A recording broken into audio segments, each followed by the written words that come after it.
Shalom Bapak Ibu yang terkasih. Mari kita refleksi diri sejenak bersama Tuhan.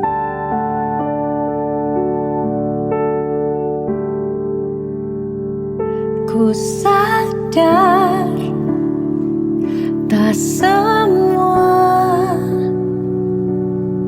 dapat aku miliki di dalam hidupku. Hatiku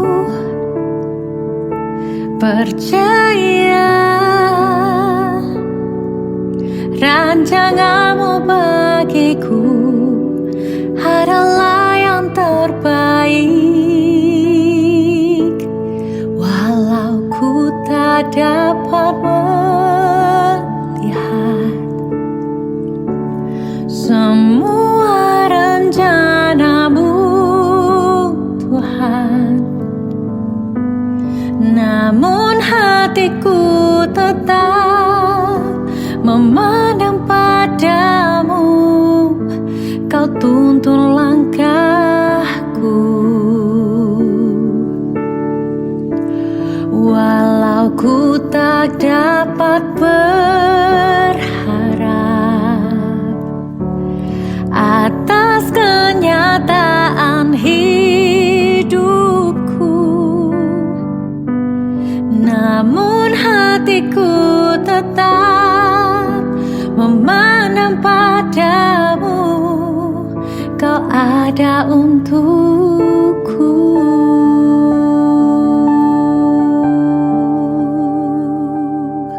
Firman Tuhan pada malam hari ini terambil dari 1 Korintus 6 ayat 15 hingga 20. Tidak tahukah kamu bahwa tubuhmu adalah anggota Kristus? Akan kuambilkah anggota Kristus untuk menyerahkan kepada percabulan? Sekali-kali tidak.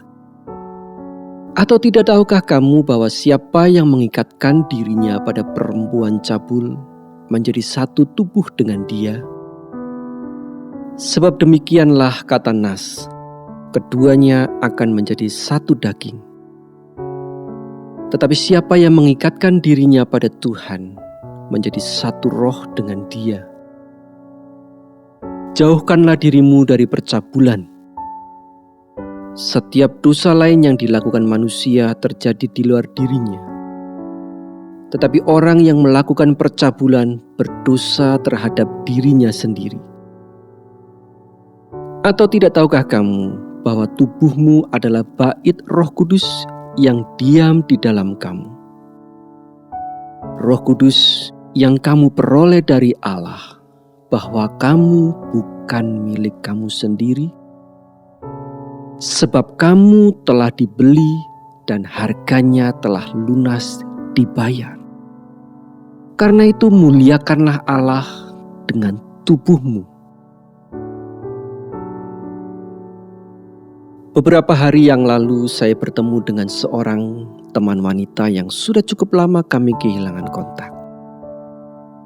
Dia menceritakan kisah cintanya yang sudah 2 kali kandas karena dia menolak untuk melakukan hubungan seksual sebelum menikah dengan pacarnya. Mantan kekasihnya adalah orang yang beragama Kristen dan salah satunya adalah anak pendeta. Ketika ia bertanya kepada para mantannya, mengapa mereka memintanya untuk melakukan hubungan seksual di luar pernikahan?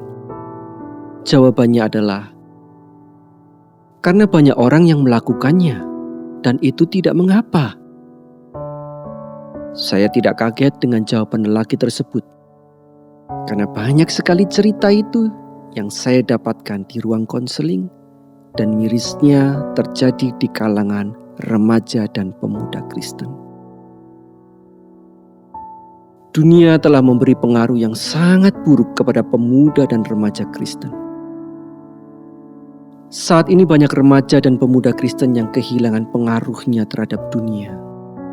Justru saat ini mereka banyak dipengaruhi oleh dunia lewat media sosial, game, pornografi, dan juga lingkungan pertemanan yang tidak sehat. Seks tidak lagi dianggap sebagai sesuatu yang kudus dan sakral, melainkan menjadi alat untuk memuaskan keinginan diri sendiri. Dosa seksual adalah dosa yang dampaknya sangat merusak diri sendiri.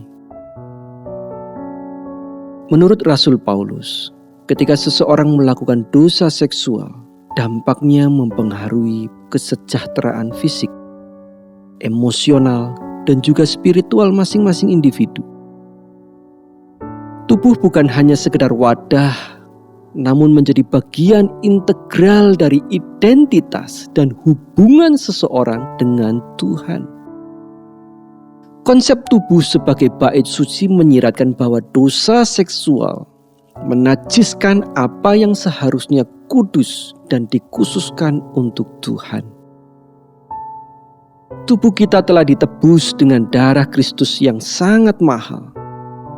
Karena itu, untuk menghormati Allah, kita perlu memuliakan Allah dengan tubuh jasmani kita. Penyembahan yang kita lakukan kepada Allah bukan saja dengan roh kita, melainkan secara holistik.